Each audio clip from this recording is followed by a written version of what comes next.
সকাল সকাল চলে এসেছি মিনি কিচেনে রান্না করবো বলে। এটা আমার ফার্স্ট টাইম রান্না। যদি ভুল ত্রুটি হয়ে থাকে তাহলে ক্ষমা করে দেবেন, কারণ আমি প্রথমেই রান্না করতেছি। আমি আগেবারে কখনোই মিনি কিচেনে রান্না করিনি। তো আমি এখান থেকে ভিডিওটা শুরু করতেছি, কারণ আমি প্রথমে যে শুরুটা করেছি ওটা আমার খুবই কষ্ট হয়েছে করতে, কারণ আমি শুরুই করতে পারতেছিলাম না প্রথম, তার জন্য। তো আমি আর কথা না বাড়াই, এখানে আমি নিয়েছি 1 কেজি খাসির মাংস, থুকু 1 পোয়া খাসির মাংস। তো এখানে আমি 1 পোয়া খাসির মাংস নিয়েছি, দেখতেই পারতেছেন মিনি কিচেনের বিরাট বড় আয়োজন প্রথমেই।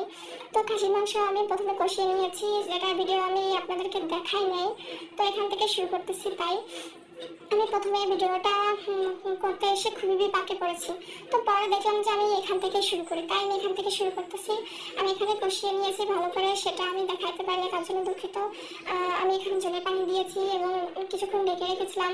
তো ঢাকনা ওঠানোর পর দেখতেছেন কি সুন্দর বরফ আসতেছে আমার ঝোলে, এবং কালারটা কিন্তু মাশাআল্লাহ অনেক সুন্দর হয়েছে। আপনারা সবাই মাশাআল্লাহ বলবেন। এখন আমি আবার ঢেকে দিচ্ছি।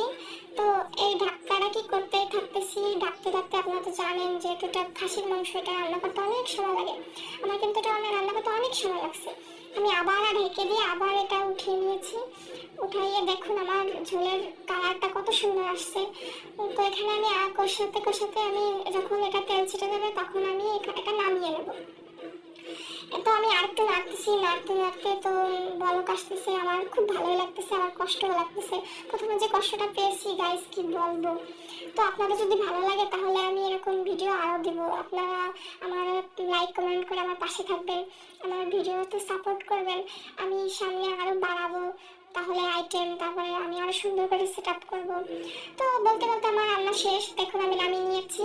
আমি একটা বাটিতে নামিয়ে নিয়েছি। আর হ্যাঁ, এই বাটি এই সব কিছু কিন্তু আমার ঘরেই ছিল, যার কারণে এগুলো অতটা ঠিকঠাক না, একটু উঁচা নিচু এরকম করা আছে। তো আমার তো ইচ্ছা ছিল না মিনি কিচেন করা। তো ভিডিওতে ফোনে দেখি যে সবাই মিনি কিচেনের ভিডিও বানায়, তো আমিও বানালাম। তো এখানে আমি সুন্দর করে প্লেটে খাবার সার্ভ করতেছি। এখানে একটা বোম্বাই মরিচ দিয়েছি আমি সুন্দর দেখানোর জন্য। তো কেমন হয়েছে আজকের ভিডিও এই পর্যন্তই। সবাই ভালো থাকবেন এবং আমার পাশে থাকবেন।